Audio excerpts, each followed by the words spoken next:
Welcome to the Surviving BPD Relationship Breakup Podcast. If someone in your life has BPD, you know how difficult it can be, and you need to learn how to heal from those toxic relationships. And that's where this show comes in. Expert education, expert knowledge, expert insight, and delivered with compassion and empathy. To purchase and book sessions with AJ Mahari, visit ajmahari.ca. This is the Surviving BPD Relationship Breakup Podcast. And now your host, AJ Mahari.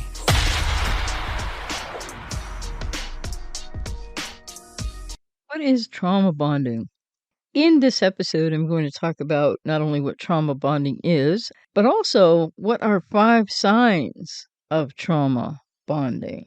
Why is it so important to recognize that you may well be in a relationship with a borderline or narcissist or somebody with BPD comorbid NPD, and you're in a trauma bonded relationship, and this does mean ipso facto that you have codependency at the very least.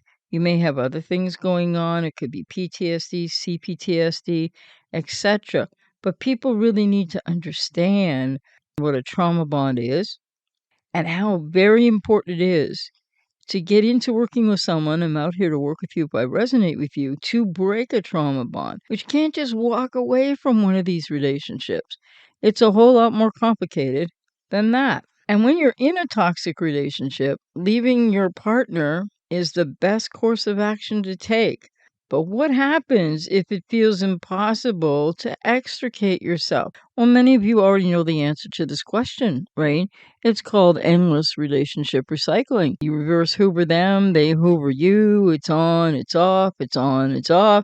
It's extremely painful, to say the very least. When you can't seem to end it and you find yourself, as I just said, in relationship recycles, going back, being hoovered, etc., you hoovering them back, watching social media, it's really a whole lot of unintentional, usually unconscious head games that feel like it's all about whether you can kind of live and exist, or whether you might feel like your life has just been upended in a way that you can't recover from.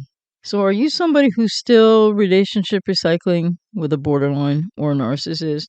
If you've ever questioned why it's hard for people to leave painful partnerships, it's important to understand trauma bonding. Trauma bonding points to an abusive and distressing relationship that will have brief, and always ever increasingly brief, moments of positive reinforcement, intermittent reinforcement, but then all the abuse again.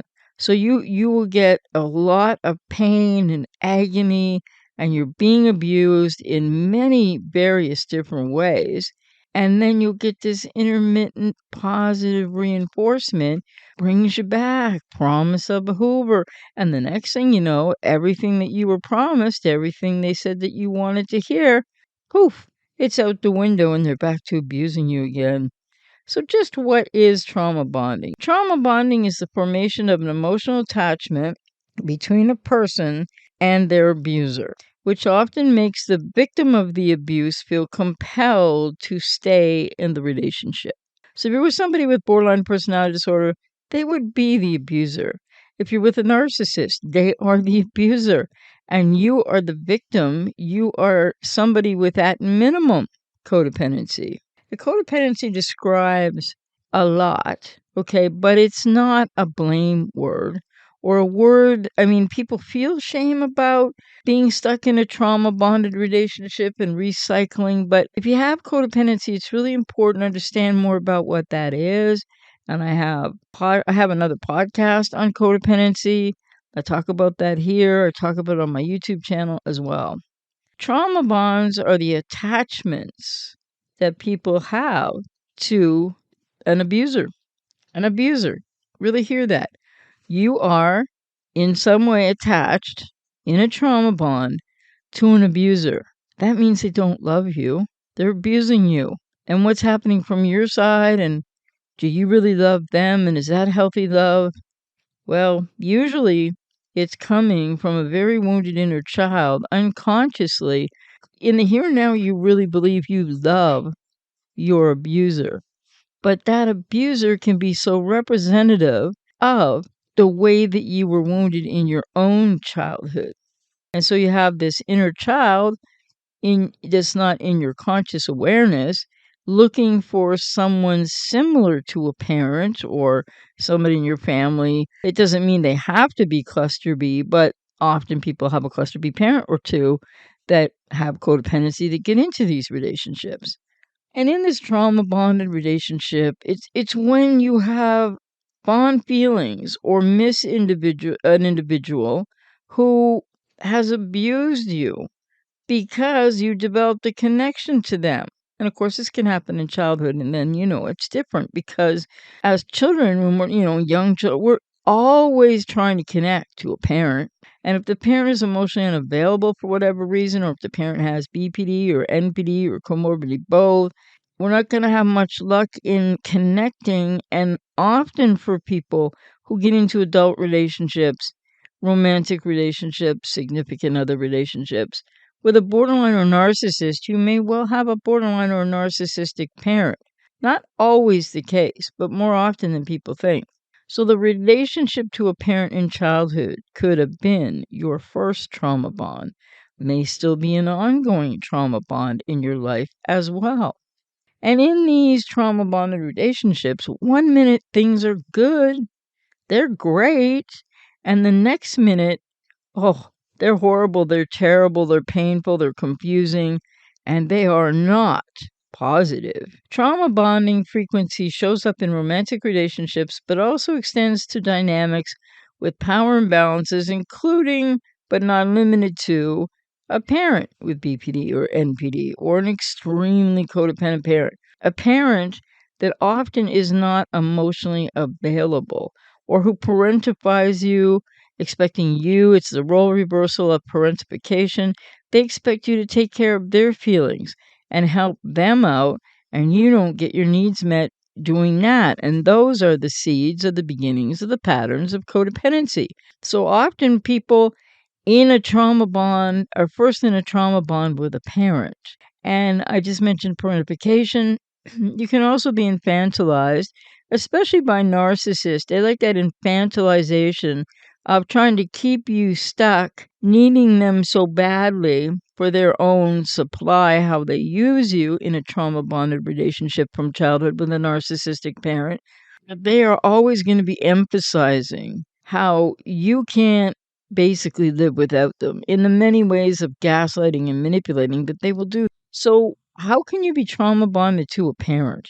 And doesn't necessarily have to be a borderline or narcissistic parent. What is that trauma bond dynamic about?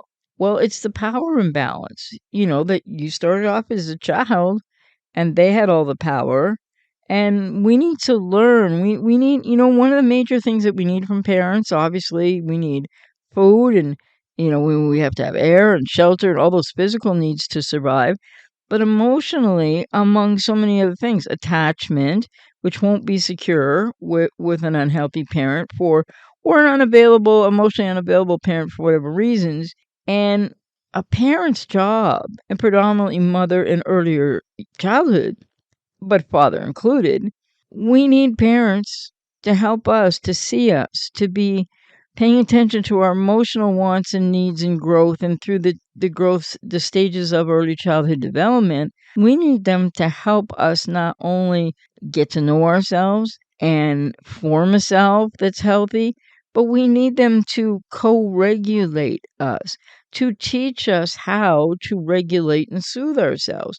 This does not happen when you have a cluster B parent or parents. It doesn't happen when you have a really dysfunctional family of origin for whatever reason, or maybe your parent is an alcoholic or a narcissistic alcoholic or a person with BPD and an alcoholic. I had two parents. Mother was BPD, NPD, but really predominantly covert narcissist and an alcoholic. My father was a malignant narcissist, psychopath, dark triad, alcoholic. And when we can't get any of our needs met and we're just fighting literally to survive, and maybe not so much on the physical side of survival, but on the emotional side of survival, and creating a self and trying to feel emotionally safe, we don't learn anything about regulating our own emotions. And this isn't just about people with BPD, for example, but people with codependency, maybe to lesser degrees, right? Not as severely impacted as people who want to be diagnosed with BPD, but you also may not really understand that you have trouble regulating your own emotions as well. Often people with codependency do. And when I say abusive parent to child relationship in a trauma bond with a parent, might be a parent with borderline personality, might be a parent with narcissistic personality, but it doesn't always have to be. And again, it's, are they attuned with you? People that have codependency, people that get into these trauma bonded relationships, have not experienced any kind of secure attachment in childhood. The situation can vary in trauma bonds, but fundamentally it's about dependency and having someone abusive fulfill your emotional, spiritual needs. The attachment pattern, which won't be a secure one, alternates between devaluation and intimacy. The person you want to console you the most is the one hurting you the most. This is true for so many of us in our childhoods with a parent or parents, and it's true in romantic relationships for so many people today with that borderline or narcissistic partner. So trauma bonding looks like a compulsive cycle of wanting to please your partner to avoid setting them off, followed by an incident of physical, emotional, or verbal abuse. And then a honeymoon period where all seems well again. That's that intermittent reinforcement again. Your partner may remorsefully cry to you saying, it's not their character, they didn't mean to do it, they'll never do it again. Equally, feeling your fear and trust in them. You want to believe it will get better. You want to believe when they say it will never happen again, which is why you stay. Yet the pattern continues. So for a second, let's look at what trauma bonding isn't. Trauma bonding has become a bit of a trendy term, but it's not about the trendiness of terminology here, at least not when I'm talking about it. I can only speak for myself. So it's become a bit of a trendy term, but it's often misunderstood, minimized, and even romanticized. People sometimes think trauma bonding is simply bonding over shared traumas, or that it's just about overcoming obstacles and hard moments together. And in truth, trauma bonding is a feature of abusive, toxic relationships. So see, trauma bonding isn't bonding over shared traumas. And because people tend to think bonding is beneficial and romantic love is transcendent, then people often don't understand the prevalence of trauma bonds in our modern day. 1 in 4 women, and stats are never, let me just say stats are never totally accurate, but 1 in 4 women and 1 in 10 men are victims of inter-partner violence, or IPV for short. And I'm sure that data is probably changing and changed. And do I think it's really just 1 in 4 women and only 1 in 10 men? Not necessarily. Not when we're talking about men in relationships with cluster Bs, or men who as little boys were raised by a borderline or narcissistic parent. 5 signs of trauma bonding. Let's get to it. A trauma bond can happen so subtly that it might be surprising when you realize some of your partner's hot and cold behavior isn't random, but actually indicates an extremely unhealthy pattern. And another reason why you might just subtly end up in a trauma bond with a borderline or narcissist, and maybe you haven't ever heard of BPD or NPD, even if you had a parent that was like that, is because you don't know what it is, right? People don't find out about this until they're experiencing this and they start Googling. And so the thing is, you can have experienced a trauma bond with a parent, not even know that or realize that. And the next thing you know, it's so subtle how you can, this person that you're dating or getting into a relationship, and everything happens so intensely quickly, but they feel so familiar. And it's like, that seems to be something that gives you a false sense of security. So the first sign of a trauma bond You look past the red flags for the allure of the honeymoon phase, and not necessarily consciously. And you might really not know the first time. Many people have had many relationships with borderlines and narcissists, but you might not know the first time that what the red flags are. Okay, so it's not always conscious, but you look past or you don't detect. But people usually, like when I'm working with clients, they'll say, I knew something was off, right? So it's even that ignoring that gut feeling of something here. Oh, it's all feeling so great, but something's off. But anyway, people often don't know what the red flags are. So people just kind of go past the red flags unconsciously to the allure of the honeymoon phase.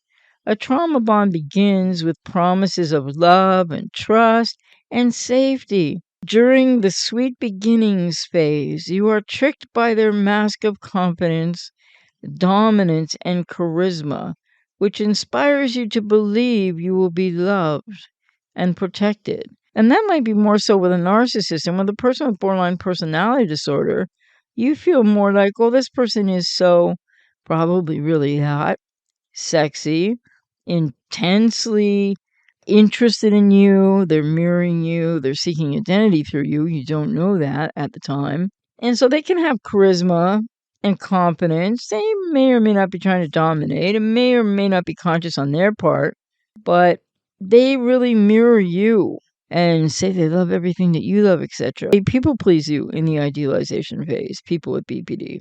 So you're starting to feel, you'll be starting to feel something somewhat familiar from childhood somewhere, but unconsciously again.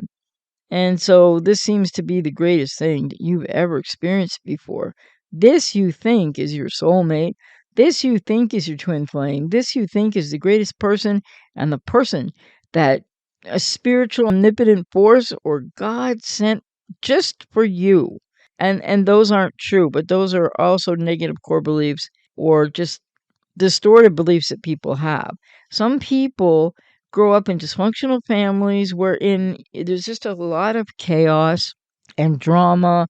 And just to keep it vague, the point is when you grow up in a dysfunctional family of origin, and when you start relating to a borderline or narcissist, and you might not have a clue about that in the beginning or have had a clue in the beginning, some of that chaos and intensity feels familiar and challenging. And what some people learn in childhood, whether they end up being diagnosed with BPD or whether you've been really wounded, but it's within codependency or CPTSD, you learn that maybe love is extremely worth fighting for. When anything that you have to fight for that you think is love isn't love at all.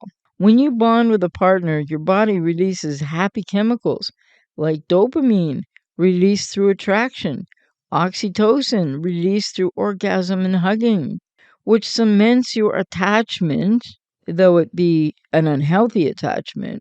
However, in a trauma bond, it can keep you, quote, addicted, unquote, to them and holding on to the instances where they were kind to you, so the intermittent reinforcement again. Passion and seductive pledges push your intuitions aside.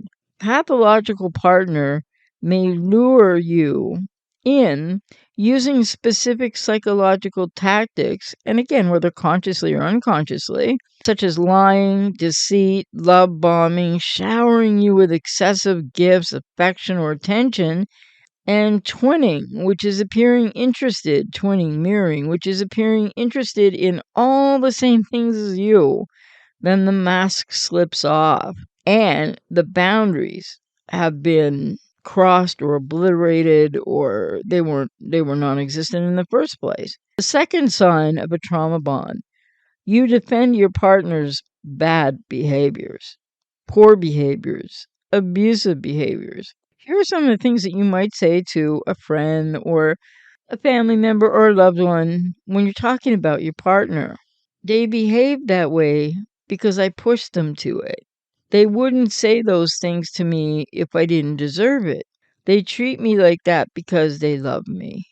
If you're immediately coming to their defense and justifying their actions towards you, even when they're clearly in the wrong, well, they're screaming at you and emphatic that they're in the right, that's a key sign that you're in a trauma bond. In a healthy relationship, you should both step up. That's both people in the relationship, and take accountability when you can do better. If they blame you for their problematic actions and can't own or take any personal accountability or responsibility about their not only mistakes but their abuse, that's a humongous red flag.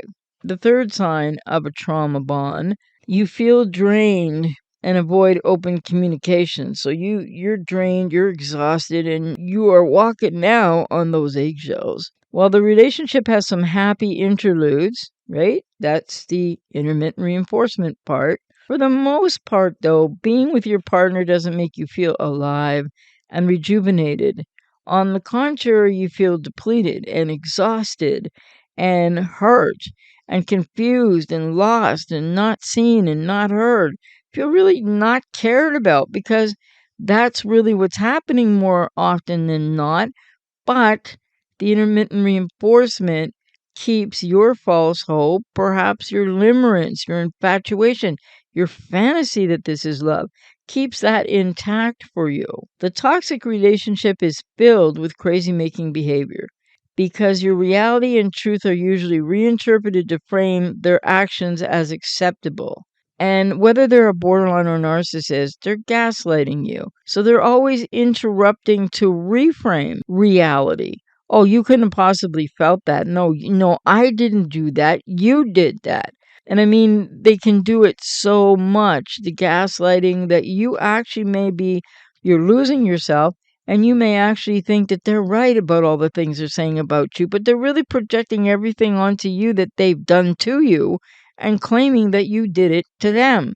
It's absolutely crazy making. And as a result of this gaslighting, you fear openly sharing your thoughts. So over time, you say less and share less. And you may end up really almost begging them, trying to explain things to them, trying to let them know how you feel and what's happening for you.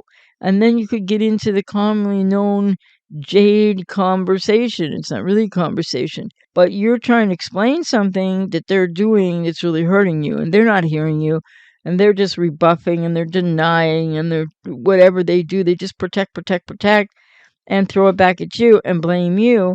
And what's a jade, quote, conversation, unquote? Well, you end up trying to explain something. So you end up justifying, arguing, defending yourself, and trying to explain how it is that this person that you're in the trauma bond with has so hurt you, has in effect abused you for sure, but you're feeling so hurt. And people get into these circular conversations with a borderline or narcissistic partner ad infinitum, over and over again. This is what's so exhausting, and they gaslight you, and you're losing yourself. And you not only tolerate the conflict, but in a way welcome it, because the conflict is seen of a jade conversation or that type of thing, or an argument.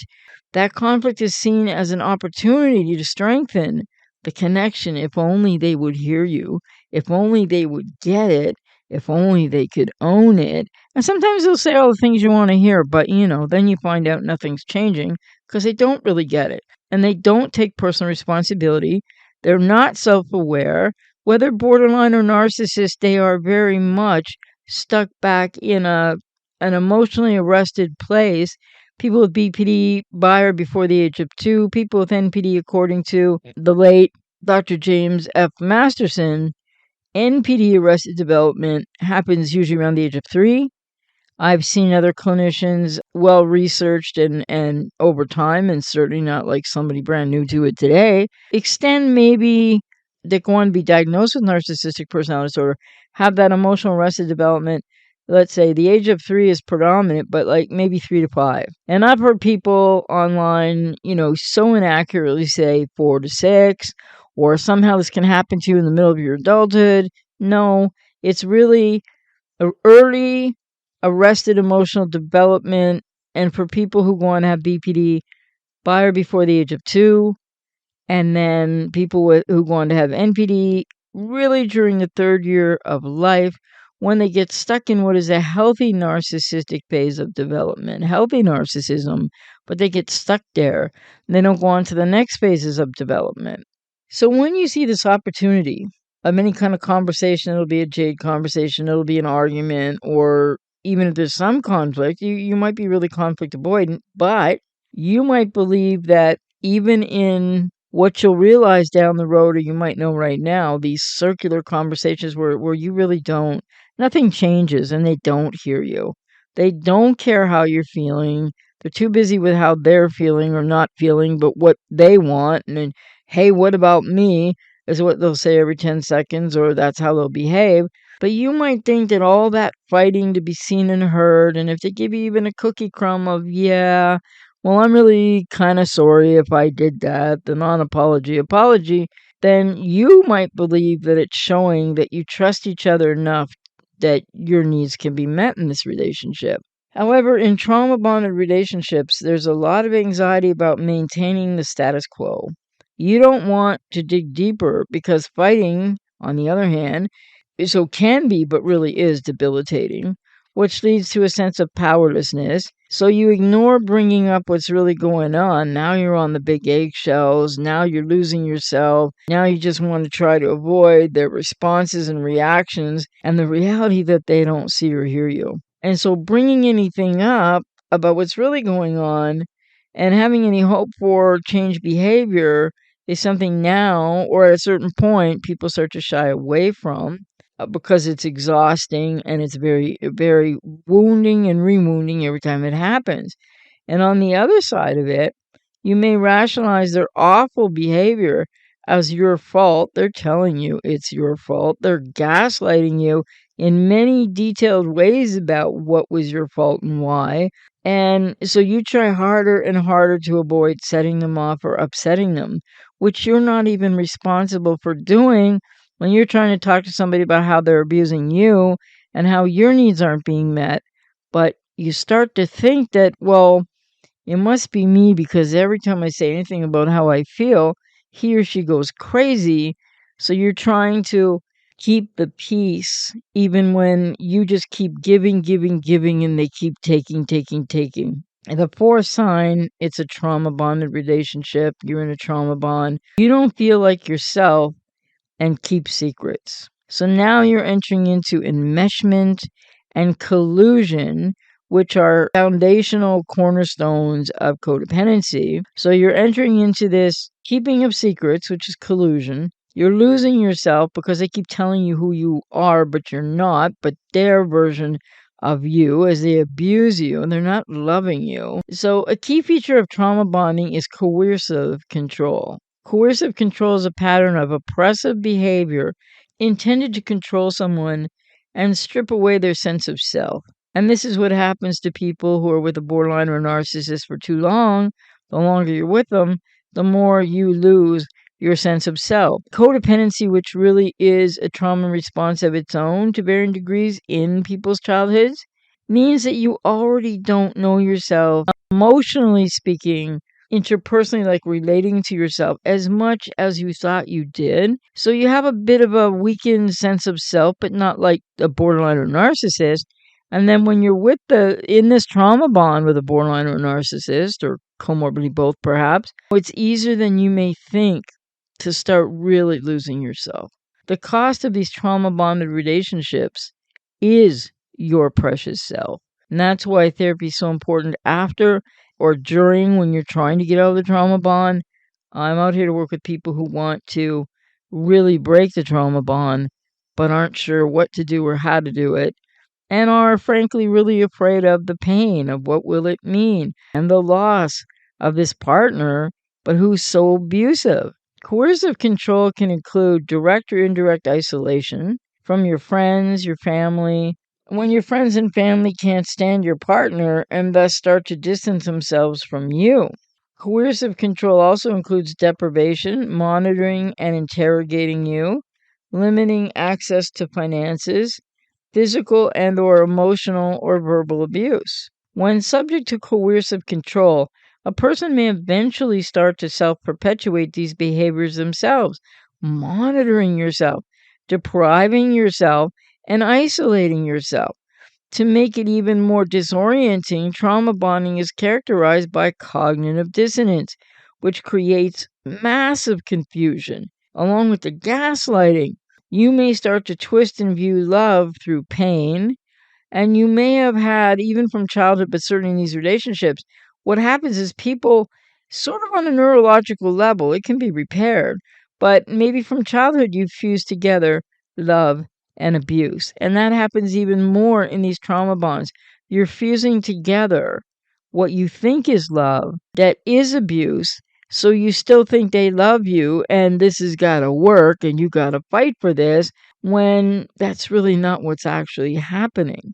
You may well have started, or you may well now still be twisting a view of love through pain, therefore filtering your partner's abusive actions as sort of okay or excusable or something. But they're out of place. They're not love, but you may be experiencing it as, well, if they get, if they care that much and if we have to fight for this love, okay, but that's toxic abuse, that's coercion, it's a trauma bonded situation, it's not love. And even though you try to downplay the fighting, you're still afraid, or you might have been or still be afraid, of what your loved one will think if they really knew how you really feel, if they could ever hear you. You may keep the true shadow side of the relationship and its problems to yourself out of shame. Big major core shame wounds for people in trauma bonded relationships with borderlines or narcissists as well. And many people with codependency in these relationships have a lot of shame from woundedness in childhood. Because when we're kids, we take on blame for everything that a parent might throw at us, blame us for, etc. We take on that blame, and then parents, often if they're emotionally unavailable or they have their own problems or substance abuse or they're alcoholic and or they might be cluster B, they do similar things to us in childhood as the borderline or narcissistic partner does in adulthood. And so you show that shadow side, that it's loss of self, but it's that part of yourself that is so wounded and hurt and exhausted and depleted, and you're so afraid of being alone, and you don't know who you are anymore, and you may never have learned how to regulate your emotions on your own. Some people really have a fear of being alone, some people not so much, but there can be relationship addiction too. This sense that, like, if you're alone, you're just defective, and that's not okay. That comes out of shame as well.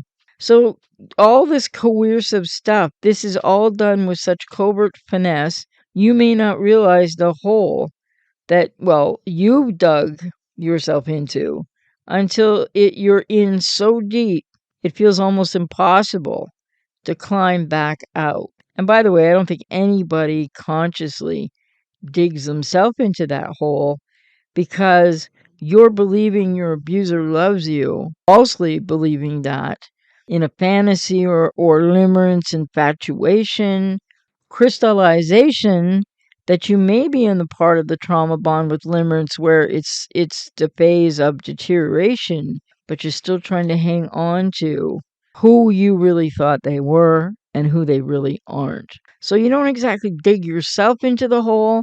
You have something to do with the dynamics, but it's not conscious. And the fifth sign that you're in a trauma bonded or have been or right now are struggling to try to get away from somebody where you've been in a trauma bonded relationship and you still haven't broken that trauma bond. So the fifth sign of a trauma bond is you maintain persistent loyalty even in the face of danger. Loyalty to the abusive partner is a hallmark of trauma bonding. You may try to remember the good and dismiss the bad times to stay in the relationship. So that is actively being in cognitive dissonance. You will remember more as long as you're still wanting them back and you're not able to, you're not working with anyone to break the trauma bond. You will ruminate on the positive that you feel like you no longer have, or you're waiting because you've been ghosted, or you're not sure if it's a discard and you want them back. And in this situation, so many people have dismissed, or you might still be dismissing, the bad times and only ruminating more so on the good times, the intermittent reinforcement times that weren't really too very real in a trauma bonded relationship. And a trauma bond occurs when your partner intentionally harms you through a pattern of threats, intimidation, manipulation, deceit, or betrayal, so they have the power and the control. Now, in borderlines, they're not all doing that knowingly. I don't think even every narcissist does it knowingly. Sometimes it's the repetition compulsion patterns unconsciously from childhood. Sometimes they may know something that they're doing. Or in the case of narcissists, especially malignant narcissists, it's often said and believed that they target more, that they're more aware. And that could be true for many, but I don't know about all. And you stay loyal to your violating partner despite feelings of fear, emotional pain, distress, anxiety, self-blame, shame, and you might well feel less than. But none of this is true of what's really happening for you and what's really happening to you. But you keep thinking this is the only person for you. And the dynamics of that, by the way, go back to childhood. Speak to the codependency that's involved for people that get into these trauma bonded relationships. And if people are still denying codependency, I would urge you to listen to my codependency podcast if I resonate with you, to really get a grounded understanding in what codependency really means. Because a lot of people use that word really flippantly. A lot of people use that word to blame you or suggest that somehow you're responsible for all this abuse that happened to you. No, you're not. What you're responsible for right now is to get into some help to stop the relationship recycling, to stop waiting to be hoovered, to stop being maybe by a narcissist, quote, re-love bomb, to stop allowing them to BS you and what you want to be true when they come back saying, oh, I really miss you and I get it more now and I understand, because they don't and it's not the truth. This is what you want to hear. And yes, it's going to hurt to do the work to heal from this relationship, to go no contact, which is crucial, and people have to work to get there, to be able to break the trauma bond. And I've worked with so many clients over the last almost 34 years now that even months, a year, 2 years, 5 years after a relationship with a borderline or a narcissist, and because childhood issues also, woundedness is still playing out in people's lives, they haven't broken the trauma bond, and maybe they're not ruminating as badly as in the beginning. But for people that have limerence, that rumination is really difficult to be able to withstand. It will take over your life. So you need help with that now, too. People who haven't broken the trauma bond, but they think they've moved on, they think they're doing fine. Maybe you're in another relationship. Maybe it's a cluster B. Maybe it isn't. But you are still not be able to have the loving, full-on, security-attached, healthy relationship you want in your adulthood because you're still carrying wounds yourself. Wounds from a trauma bond, an unbroken trauma bond, and wounds from childhood, which may well come from the first trauma bond for so many people, which really comes from childhood. So I'm going to be talking about trauma bonding more, like why trauma bonding happens and how people get into this. But I really just want to make it super clear right now. Those are the 5 signs and a little bit more about what trauma bonds are. But nobody consciously, codependents or the non-borderlines or non-cluster Bs, when you're in a relationship with a cluster B, nobody is choosing. You don't have a clue what's about to happen to you. And for many people that have had other relationships with a borderline or narcissist in the past, or both, like at different times, then maybe you do know, but you don't consciously seek them again because you're trying to get hurt more or abused more. Of course not. It's because of patterns repeating from childhood woundedness that is happening and driven, motivated by your inner child, which you are not consciously in connected to. So there's a lot of dynamics that go into trauma bonding. I just really want to make it clear that people that don't have codependency and don't come from dysfunctional families of origin, now that doesn't mean they come from perfect families, but they don't get into trauma bonded relationships. And so codependency is at the core of why and how and what from childhood leads people in adulthood, very unconsciously, very unknowingly, into these trauma bonded relationships. So what is your responsibility in all of this? To get working with someone, I'm out here to work with you if I resonate with you, to work toward no contact, to work towards stopping the relationship recycling, to stop the focus on the borderline or the narcissist or cluster Bs in general, listening to all those videos and, all podcasts and focusing on the other person, because you keep abandoning yourself. So your responsibility to get out of this relationship, and you might have been out and on off limbo, back and forth, in and out. Some people cycle these relationships on the daily.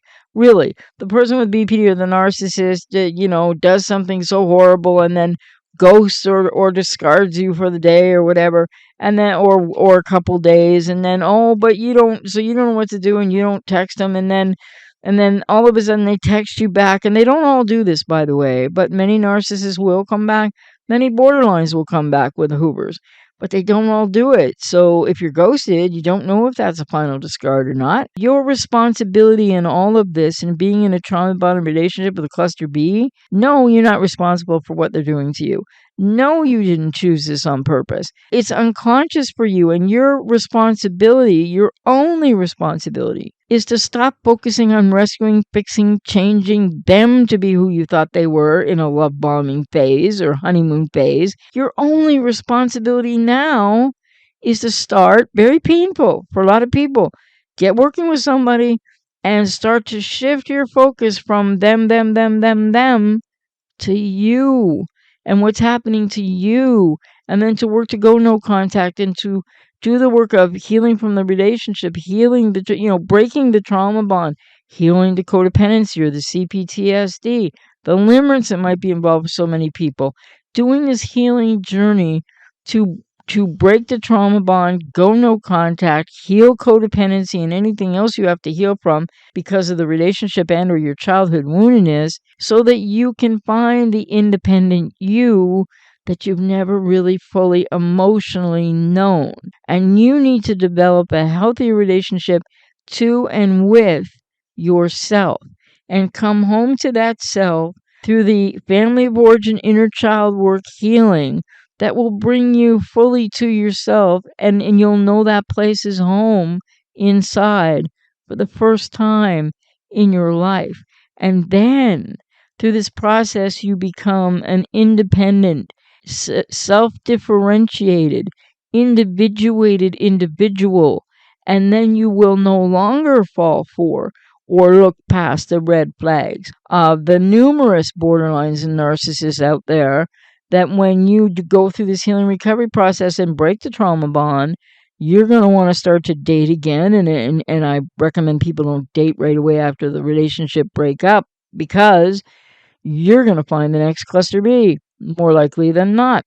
Or like so many clients have said to me, well, I found someone else and I'm kind of dating them, but they're boring because they don't have that intensity and that sort of craziness. And the same kind of appeal that didn't turn out to be really so appealing, but some things are just appealing even when you're going through hell. And even people when they're repeating the cycles with the same person or another cluster B, it's still not your fault, but it's your responsibility to seek help to be able to stop being in these trauma bonded abusive relationships and confusing it somehow and conflating it, possibly from your childhood woundedness, with love, because there is no healthy love there. Narcissists aren't loving you, borderlines aren't loving you, and they're not receiving your love either.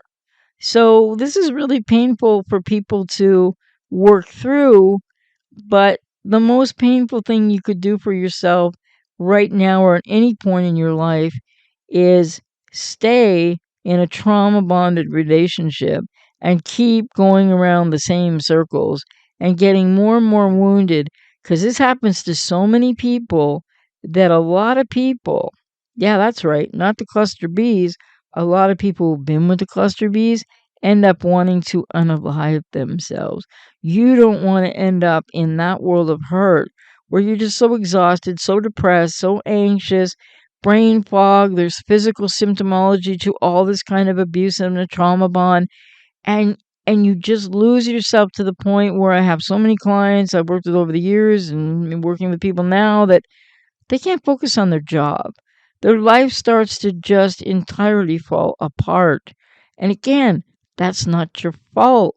It's really important to know what the trauma bond is, that you're in a trauma bonded relationship with a borderline or a narcissist, and that you need help to break that trauma bond and to learn the steps so people know. It's like go no contact, yeah, but people just flippantly say that.